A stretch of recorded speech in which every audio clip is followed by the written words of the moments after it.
اور یہ ویڈیو ہے عقیقے کے بارے میں کہ عقیقہ کیا ہے، کیسے کیا جاتا ہے، مستحب ہے، کیا آداب ہیں، کیا شرائط ہیں۔ تو چلیے میں آپ کے سامنے ایک ایک کر کے عرض کرتا ہوں۔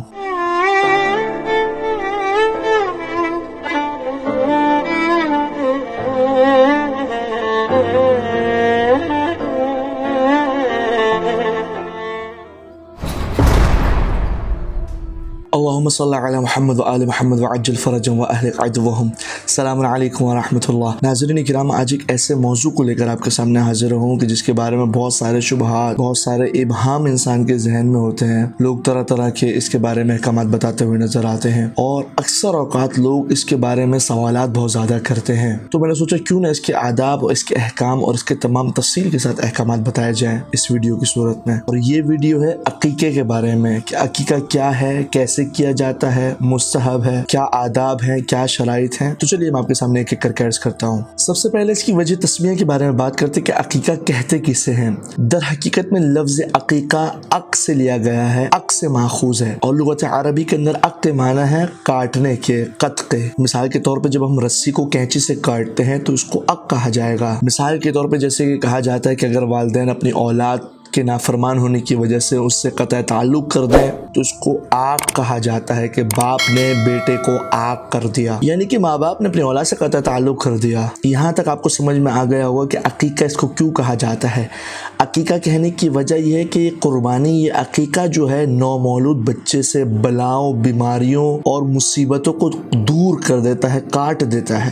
جیسے کہ ایک چھوٹی مختصر سی دعا ہے جو کہ عقیقہ کرتے وقت جب ذبح کیا جاتا ہے جانور کو، اس وقت پڑھی جاتی ہے۔ اللہم عقیقۃ عن فلان، اے ہمارے پالنے والے یہ عقیقہ ہے فلان کی جانب سے، فلان کی جگہ پہ نام آئے گا، لحمھا بلحمہ وشعرھا بشعرہ، یہ اس کا گوشت اس نومولود کے گوشت کے بدلے میں، اس کے بال اس کے بالوں کے بدلے میں، جلدھا بجلدہ، اس کی کھال اس نومولود کی کھال کے بدلے میں، عظمھا بعظمہ، یعنی اس جانور کی ہڈیاں اس نومولود کی ہڈیوں کے بدلے میں، الی آخرہ، آخر تک پوری ایک دعا ہے۔ گویا کہ عقیقہ جو ہے یہ کاٹنے والا ہے، مشکلات کو دور کرنے والا ہے، آفتوں بلاؤں کو دور کرنے والا ہے اس نومولود بچے سے۔ یہی وجہ ہے کہ اس قربانی کو عقیقے کا نام دیا جاتا ہے کہ یہ بچے کی جانب سے عقیقہ ہے۔ اور بعض لوگ اس قربانی کو تمیمہ بھی کہتے ہیں، جبکہ اس کا صحیح نام جو ہے وہ عقیقہ ہے، عین قاف یا قاف اور تائے ممدودہ۔ اس عقیقے کا مستحب ہونا روایت کی روشنی سے بہت زیادہ واضح ہے، بہت زیادہ روایت اس کے بارے میں موجود ہے۔ یعنی روایت کے اندر ملتا ہے کہ عقیقے کے طور پہ دمبے کو ذبح کیا جائے، بھیڑ کو ذبح کیا جائے، بکرے کو ذبح کیا جائے، یعنی کوئی چیز معتبر ہو۔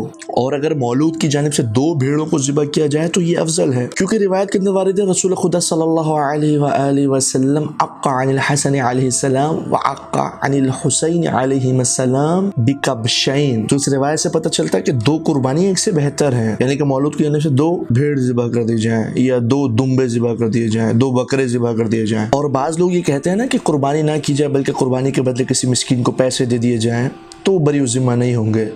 مطلب جو عقیقے کا ثواب ہے وہ پیسوں کے ذریعے سے حاصل نہیں ہو سکتا۔ ہاں، پیسوں کے ذریعے سے صدقہ دینا اچھی بات ہے، کوئی غلط بات نہیں ہے، مستحب ہے۔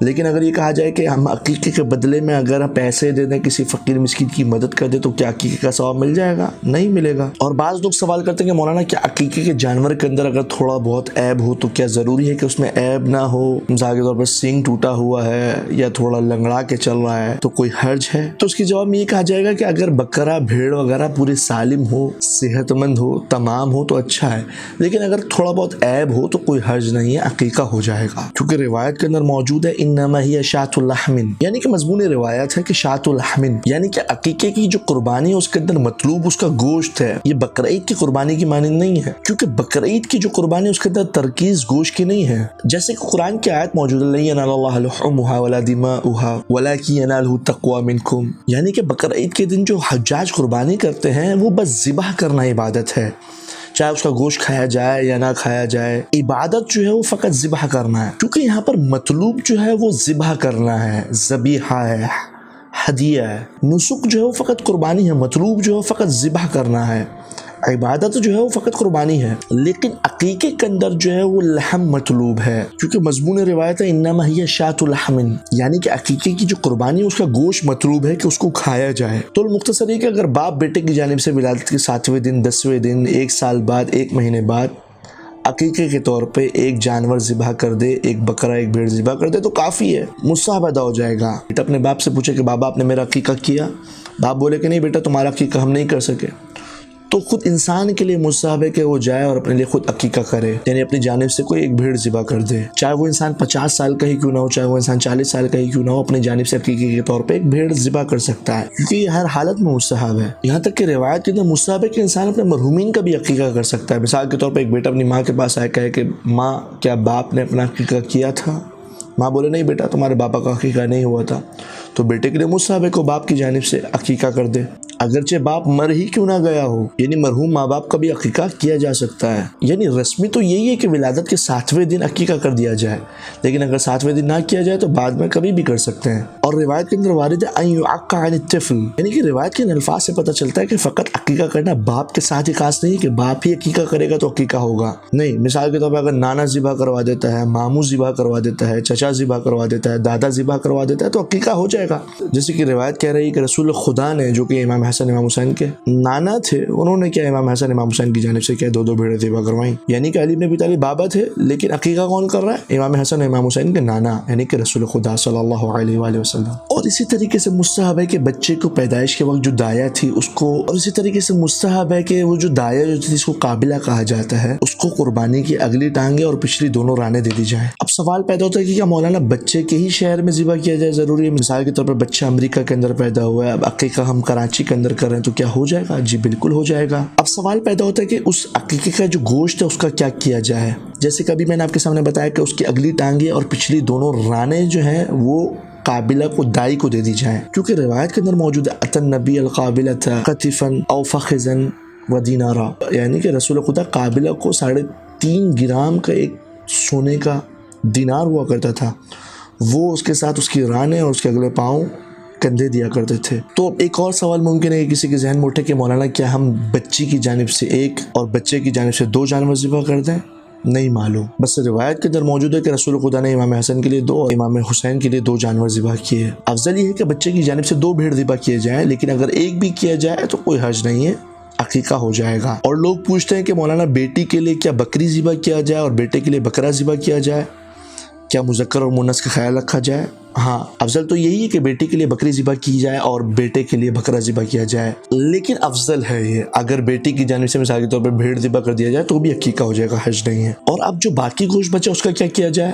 بانٹ دیا جائے, چاہے پڑوسیوں میں دیا جائے, چاہے دوستوں میں دیا جائے, چاہے رشتہ داروں میں دیا جائے, چاہے فقیر ہوں چاہے امیر ہوں, کوئی حرج نہیں ہے. یعنی کہ بس مومنین کو دیا جائے, مومن ہونا شرط ہے, امیر غریب مسکین ہونا شرط نہیں ہے. اور مستحب تو یہ کہ اس گوشت کو پکایا جائے اور ولیمہ کیا جائے بچے کی ولادت کا, کم سے کم 10 یا اس سے زیادہ لوگوں کو گھر کے اندر مدعو کیا جائے, دعوت کی جائے. یعنی کہ تمام جو احکامات میں بیان کروں یہ فضیلت ہے, مستحب ہے, اگر ایسا نہ بھی ہو تو کوئی حرج نہیں ہے. مثال کے طور پر روایت کے اندر ملتا ہے کہ جو عقیقے کا گوشت اس کے ذریعے سے آپ گوشت بنایا جائے اور جو ولیمے کے اندر مہمان ہیں ان کو کھلایا جائے. آپ گوشت یعنی کہ یخنی ٹائپ کی کوئی چیز بنائی جائے, اس کے اندر زمانے قدیم میں لوگ روٹی توڑ کے کھایا کرتے تھے, تو یہ بنایا جائے. اب ضروری نہیں ہے کہ آپ گوشت ہی بنایا جائے, مستحب ہے کہ آپ گوشت بنایا جائے, اس کے علاوہ بریانی بنا لے کوئی, باربیکیو بنا لے, کوئی حرج نہیں ہے, عقیقہ آپ کا ہو چکا ہے. اور احتیاط مستحب یہ ہے کہ باپ نہ کھائے, لیکن احتیاط واجب کی بنا پر ماں کے لیے جائز نہیں عقیقے کا گوشت کھانا. مراجع کہتے ہیں کہ اگر باپ کھانا چاہے تو کھا سکتا ہے, احتیاط مستحب ہے, لیکن ماں کے لیے ضروری ہے کہ وہ بیٹے کے عقیقے کا گوشت نہ کھائے. اس کے علاوہ دادا نانا دادی